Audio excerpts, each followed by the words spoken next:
No one noticed the man with the kind smile and expensive coat. He blended in too well. His voice warm, his gestures perfect. He brought gifts, kind words, and promises of creativity.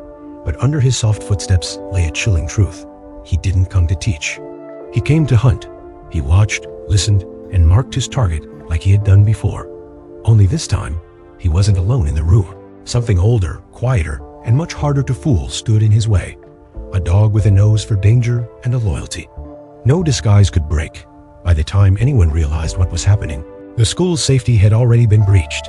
It was the week before winter break at Halcyon Middle School, and the halls buzzed with excitement. Students wore elf hats, and sparkly sweaters, and paper snowflakes hung from the ceilings. The big event was the school's holiday play, The Snow Child, which was being directed this year by a special guest, a man named Julian Lake. Julian had arrived just 3 days earlier.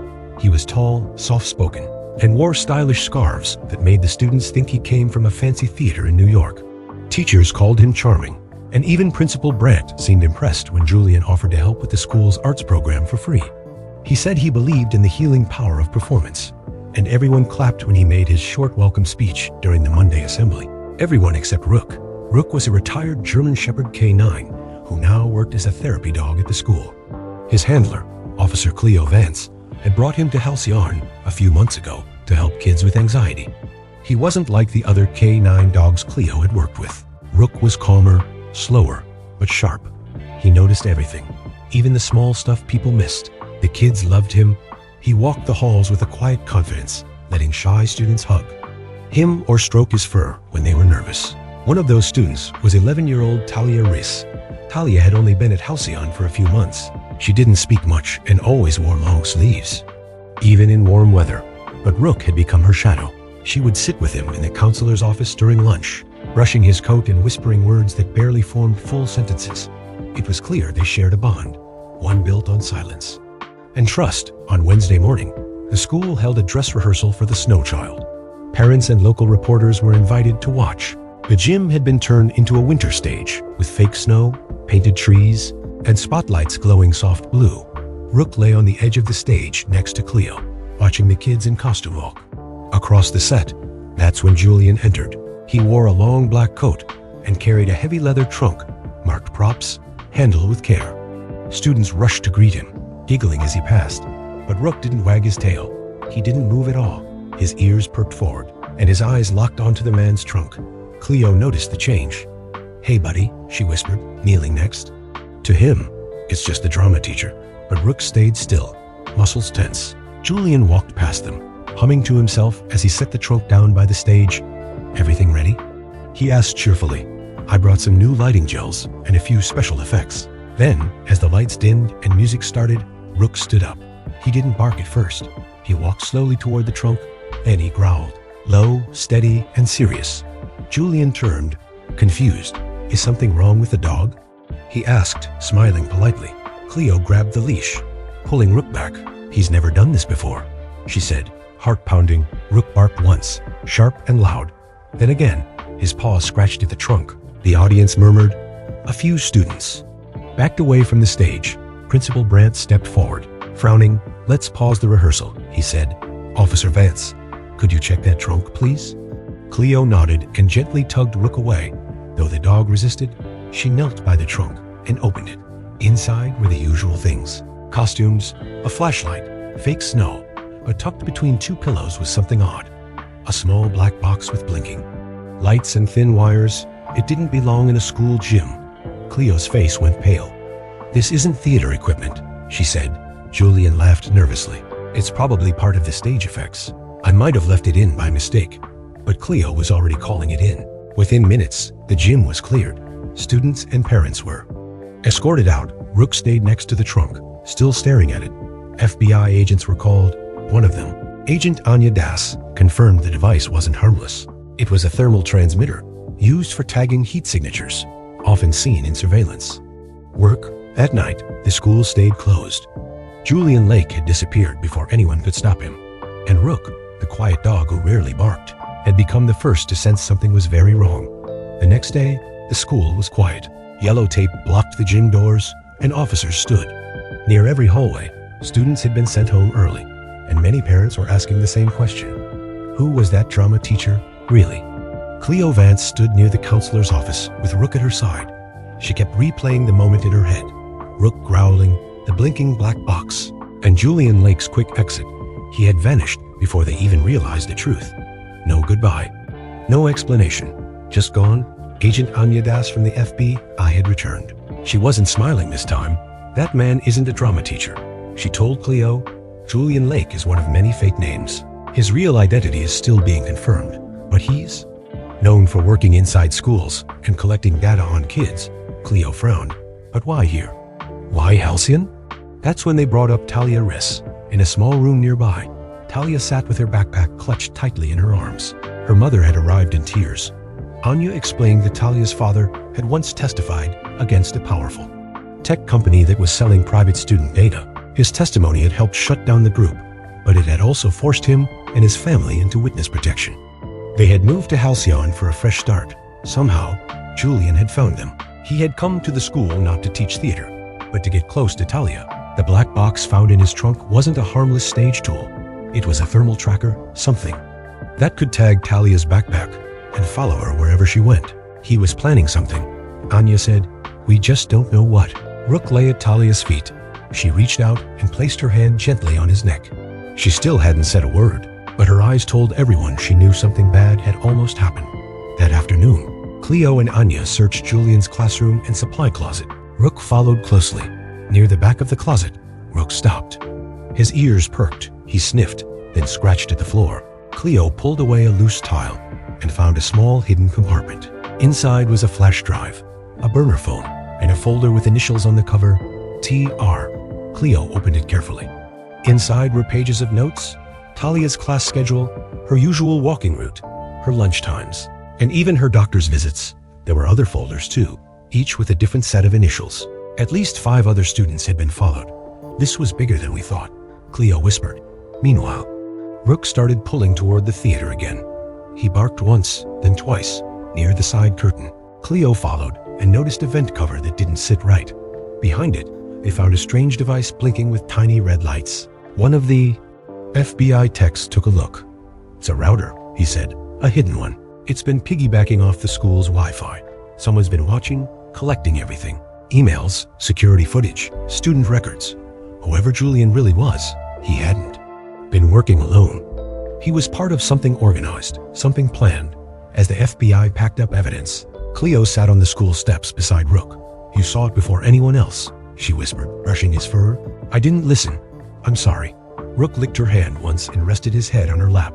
Later that night, Anya told the school board they'd uncovered signs of a larger operation. People posing as teachers and volunteers in schools to target vulnerable kids. Julian wasn't the only one. There were others, maybe dozens, maybe more. Talia and her mother were taken to a safe house that evening. Before she left, Talia hugged Rook and whispered, "Thank you." It was the first time Cleo had ever heard her speak. At Halcyon, things didn't go back to normal. Not yet. Principal Brandt held a meeting with staff behind closed doors. Some teachers cried, some were angry. No one could believe their school had become a target, but Cleo believed one thing for sure. If Rook hadn't growled when he did, if she had brushed it off completely, if no one had listened, it could have ended very differently. And deep down, she knew they were only just beginning to uncover the truth. 3 days after the school was evacuated, the investigation reached a turning point. Cleo Vance sat beside Rook in the back of a black SUV as they headed toward a quiet town outside the city. The FBI had traced Julian Lake's movements to a closed-down summer theater camp near Black Hollow Lake. Agent Anya Das looked serious as she studied a map. Julian came here 2 weeks before he ever showed up at Halcyon. She said, "We think this place was one of his hideouts." The camp looked empty when they arrived. Old signs hung from the fence, and the cabins looked like they hadn't been used in years. But the main building had fresh footprints outside. Someone had been there recently. Rook stepped out of the car first. His nose twitched as he sniffed the air. He didn't bark, but his body went stiff. Cleo watched him closely. "He smells something," she whispered. Rook led them toward a small red cabin with broken steps and a crooked door. Inside, it looked like a storage room, full of props, costumes, and lighting gear. But in one corner, behind a stack of fake trees, they found something chilling. It was a box filled with school files, not just Talia's, but folders from other districts, with names, photos, and school ID numbers. Some were even marked with red stickers. This is a trackers database, Anya said quietly. They've been watching kids across multiple schools. There was also a sheet of paper with a strange drawing, a spotlight patch. Under it, someone had written, "Tag, observe, report." It was their symbol, their way of knowing who had completed a target. Suddenly, Rook barked loud and sharp. He ran to the far wall and began pawing at a rug. Cleo and Anya pulled it aside. Underneath, they found a trapdoor. They opened it and climbed down a narrow ladder into a hidden basement.